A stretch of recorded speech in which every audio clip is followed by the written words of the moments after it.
Et salut à toutes et à tous, c'est Antelvage, on se retrouve pour une nouvelle vidéo. Alors dans cette vidéo, comme vous l'avez vu au titre, je vais vous présenter trois techniques de reproduction assez particulières. En effet, chez les fourmis, les mâles sont peu importants. Ils ont une durée de vie très courte et ne servent qu'à s'accoupler avec les jeunes reines.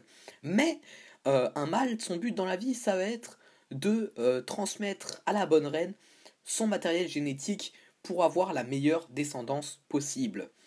Chez ces espèces, on va voir que toutes les stratégies sont bonnes pour transmettre son matériel génétique à la future descendance. On voit ça juste après le générique.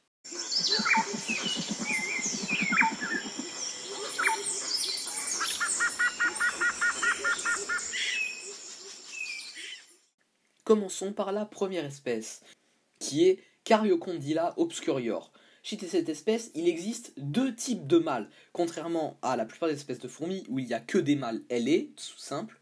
Chez cette espèce, il y a des mâles ailés normaux et des mâles non ailés appelés ergatoides. Ces mâles ont un physique de combattant, c'est-à-dire qu'ils n'ont pas d'ailes, mais ils ont des mandibules tranchantes spécialement faites pour tuer. Ces mâles ne peuvent pas voler, donc ils ne peuvent pas participer à des images pour rencontrer des femelles d'autres nids et pouvoir mieux transmettre leur patrimoine génétique. Donc ce qu'ils font, c'est que ils tuent tout simplement leurs frères, les mâles ailés, en utilisant bien sûr leur physique de combattant, c'est-à-dire leur mandibule tranchante. Pour faire face à cela, les mâles ailés utilisent un stratagème assez amusant. Ils imitent pendant la période pendant laquelle, après leur naissance, leurs ailes ne sont pas encore assez développées pour qu'ils puissent partir le nid en volant. Ils sont obligés de rester dans le nid, et c'est à cette période qu'ils sont vulnérables. Et donc, pour faire face à cette période où les mâles non ailés veulent les tuer, ils imitent les phéromones d'une jeune reine. Ce qui fait qu'au lieu de vouloir les tuer, leurs frères non ailés vont tenter de s'accoupler avec eux. Au moins ils ne meurent pas, mais ils ont des mâles qui essayent de leur sauter dessus. Maintenant qu'on a élucidé les tensions entre mâles pour la reproduction, on va élucider des tensions entre mâles et femelles, vous allez voir.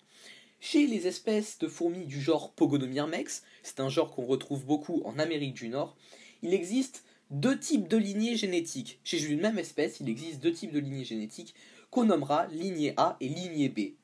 Si une femelle s'accouple avec un mâle de sa propre lignée, l'intégralité des spermatozoïdes de ce mâle de la même lignée donneront forcément des jeunes reines, des princesses. A l'inverse, si elle s'accouple avec un mâle d'une autre lignée que la sienne, l'intégralité des spermatozoïdes de ce mâle ne pourront donner que des ouvrières. Alors ce phénomène un peu particulier crée des tensions entre mâles et femelles, tout simplement parce que là, le mâle cherche absolument à s'accoupler avec des femelles de sa propre lignée, pour que l'intégralité de sa semence serve à donner des princesses, et donc des individus fertiles, tandis que les jeunes reines, elles préfèrent donner des ouvrières, donc s'accoupler avec des mâles d'autres lignées, parce que les ouvrières sont plus importantes pour la survie de la colonie que les sexuées. Enfin, troisième et dernière anecdote, on va parler de deux espèces de fourmis où les mâles font face à un problème. Encore une fois, les tensions pour la transmission des gènes entre mâles et femelles. Chez Cataglyphis crusor, qui est une espèce qui vit dans le bassin méditerranéen, les mâles sont les grands perdants de cette lutte pour la transmission des gènes. Tout simplement car les femelles ont mis au point un dispositif qui les rend imbattables. Elles utilisent à la fois la reproduction sexuée, donc mâle plus femelle, et la reproduction asexuée, c'est-à-dire qu'elle se reproduit toute seule. C'est-à-dire qu'en fait, quand la jeune reine de Cataglyphis crusor veut produire une ouvrière, elle va fusionner un spermatozoïde et un ovule pour donner une ouvrière. Si elle veut donner un mâle, elle fera un ovule tout simple, comme toutes les espèces. Et si elle veut donner une princesse, elle fusionnera deux de ses ovules et elle fera un clone d'elle-même. Ce qui fait que les spermatozoïdes des mâles de cette espèce sont uniquement utilisés dans le but de créer des ouvrières qui sont donc des individus stériles, et donc les mâles sont perdants. Mais une autre espèce qui utilise aussi ce système, qui est Wasmania Oropuncata, c'est aussi la fourmi invasive qu'on surnomme la fourmi électrique. Les mâles de cette espèce ont trouvé un stratagème pour contrer ce problème. Ce sont les seuls individus vivants au monde dont le mâle peut se reproduire de manière asexuée. Je m'explique. Dans la semence du mâle, en plus des spermatozoïdes, il y a accompagné avec certains spermatozoïdes une substance spéciale.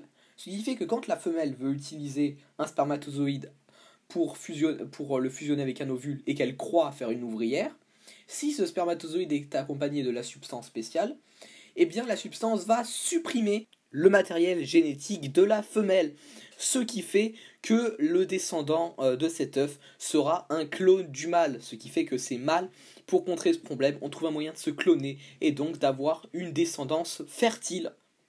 Et voilà, la vidéo touche à sa fin. Alors j'en avais eu idée suite à la lecture du livre La guerre secrète des fourmis. Je vous invite à le lire si vous ne l'avez pas lu. Je l'avais lu il y a assez longtemps, mais j'avais été fasciné devant ces techniques que je viens de vous énumérer. Il y en a plein d'autres, mais je vous ai cité celles qui m'avaient le plus impressionné. Et donc voilà, si vous voulez, si ça vous intéresse, allez lire le livre. Sinon, si la vidéo vous a plu, comme d'habitude, faites-le moi savoir en la likant, en la commentant, si vous voulez d'autres vidéos du même style. Je compte en faire, je sais pas si ça va vous intéresser, donc faites-le moi savoir. Vous pouvez toujours aussi vous abonner à la chaîne pour ne rien rater et me soutenir aussi, en n'oubliant pas d'activer la cloche des notifications pour être prévenu dès que je sortirai une vidéo.